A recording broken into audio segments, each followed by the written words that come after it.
Page number 27-ലെ last question ആയ 5th question ഒരു variety ആയിട്ടുള്ള ഒരു ചോദ്യമാണ്. നോക്കിയേ, the angles of a pentagon are in arithmetic sequence.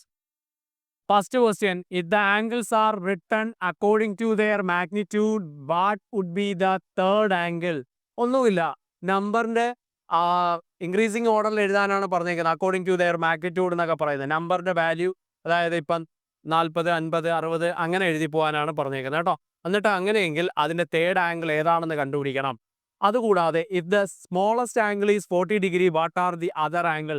ചെറിയ ഫസ്റ്റ് ആംഗിൾ എന്ന് പറഞ്ഞാൽ 40 ആണെങ്കിൽ ബാക്കിയുള്ള ആംഗിൾസ് ഏതൊക്കെയാണെന്ന് കണ്ടുപിടിക്കുക. പെൻറ്റഗൺ ആകുമ്പോഴത്തേക്ക് എത്ര ഉണ്ടാവും? 5 എണ്ണം. Can the smallest angle is angle B 36 degree? ഇതിൽ കഴിയുമോ എന്നാണ് ചോദിച്ചിരിക്കുന്നത്. 36 എന്ന് പറയുന്ന ഒരു ആംഗിൾ വെച്ചിട്ട് നമുക്കൊരു അരിത്തമെറ്റിക് സീക്വൻസ് മേക്ക് ചെയ്യാനായിട്ട് പറ്റുമോ? നമുക്ക് നോക്കാം. Sum of the interior angles of a pentagon. പെൻറ്റഗണിന്റെ ഇന്റീരിയർ ആംഗിളുകൾ കൂട്ടിക്കഴിഞ്ഞാൽ നമുക്ക് എത്ര കിട്ടുമെന്ന് നമുക്കറിയാം. 540 ആണ്. 5 ആംഗിൾസ് ആണ് നമുക്കുള്ളത്. അപ്പം നമുക്ക് ഫസ്റ്റ് ആംഗിളിന് എ എന്ന് കൊടുക്കുക.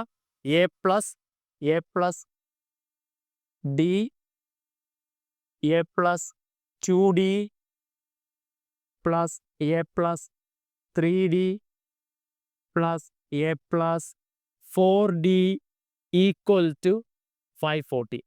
മനസ്സിലായല്ലോ? ഇതെല്ലാം കൂടെ ബ്രാക്കറ്റിൻ്റെ അകത്ത് എന്തിനാണ് ഇട്ടിരിക്കുന്നതെന്ന് വെച്ച് കഴിഞ്ഞാൽ നിങ്ങൾക്കൊന്ന് ഡിഫറൻസ് മനസ്സിലാവാനാണ്.